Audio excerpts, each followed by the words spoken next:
When you don't run a good race, are they going to go, I wonder if he's just not the same anymore, you know? Even guys that don't have any history of concussions, I've heard people say, you know, he did have a lot of hard wrecks. When was the last time you had any symptoms? Earlier this year, we went to Martinsville Motor Speedway for the race. And so I haven't had anything that's made me think about symptoms in a long time, you know, weeks, maybe even months. So we go into the racetrack and we get down into the pits and they start practicing. We went over to a pit wall and we're literally 25 feet from the cars going by in the corner. But I'm watching the cars go by and they're going, and I'm standing there and I'm going, man, I want to grab a hold of something. I feel sick to my stomach. I want to get away from this area. I want to back up and get far, far away from these cars. We got away and went and stood up on top of this truck, and after about 30 minutes, it all was, you know, I felt better, my anxiety went down, but I was so freaked out. Because the symptoms in 2016 came on like a cold or a flu. It wasn't like hit a wall, oh, I'm messed up. It was like a slow progression that wasn't even tied to an impact. And so ever since then, I've got this fear in me that this is all could come back. It came on its own. Then it could come back again, you know, at some point in my life. How concerned are you about the long-term health consequences from having gotten so many concussions? I'm real concerned about what this means for me as I get older. You know, am I going to have issues with my memory and my personality? Is that gonna, you know, are those things gonna be affected? Are they already affected and I'm just not aware of it, you know? I worry about that. I read a lot of articles about all athletes that deal with that stuff, or athletes that are old and retired and that are dealing with it, are seeing changes in themselves. I can't stop myself from reading about other people's experiences. And I will always be curious about what people are dealing with that have had concussions and how they're experiencing. I want to be equipped, I guess, with knowledge. If you had to guess, how many concussions do you think you've had? I would say it may be 20 to 25, I would say. How many of those do you think NASCAR was aware of? The majority of those I wouldn't have told anybody about, you know. And how concerned were you at various times of your career that if you did tell somebody about a concussion you thought you had, that it could negatively impact your career? Every time.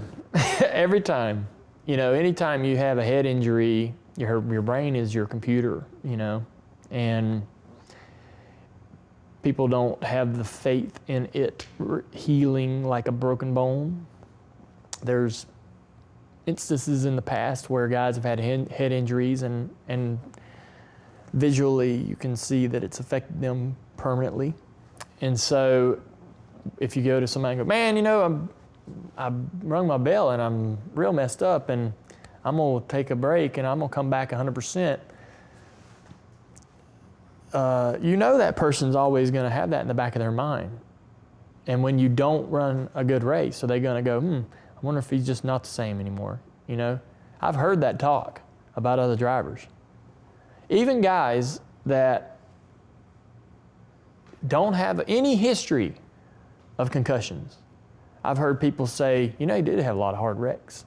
To what extent do you think NASCAR does enough to protect its drivers? You know, for the knowledge that they have, I think they do a really good job. They have made the impact test mandatory. I'm thankful for that. And I'm thankful they have a neurosurgeon that travels with us every race. If you were the guy at the helm of NASCAR and you could make any changes with regards to health or medical policy, what would you do differently? The only thing that I would do differently is I would probably try to do as much as I could to protect the drivers from themselves. You know, the drivers are never going to raise their hand. It took me a lot to go, hey, I got a problem. I got way too far down the line before I raised my hand. Because you were even keeping it a secret when you were openly telling people they needed to be transparent. Exactly. Right. So I'm aware that drivers are their own worst enemy in that scenario, and they're going to do everything they can to keep racing, keep their job, not let anyone in on this information and this secret. I would try to do everything I could to protect the drivers from themselves. That would be my main goal. And it would be annoying at times to the drivers, you know, but my intentions would be to take care of them. Because man, when I wrecked in my 20s, I didn't know I was hurt. I didn't know, oh, this is a problem. You know, I'd get out of the car and go, yeah, I feel funky. You know, I did have a hard crash. I'm going home. See you later. You know, if I was a neurosurgeon and I'm at the racetrack and a guy hits really, really hard, or it's an interesting, unique kind of impact, I would be like, hey man, let's hold this guy here. You know, I know this is inconvenient, but I want to keep you here for an hour and make sure you're fine. Run you through a few tests and maybe even get you to do the impact test. Compare that to your baseline, things like that.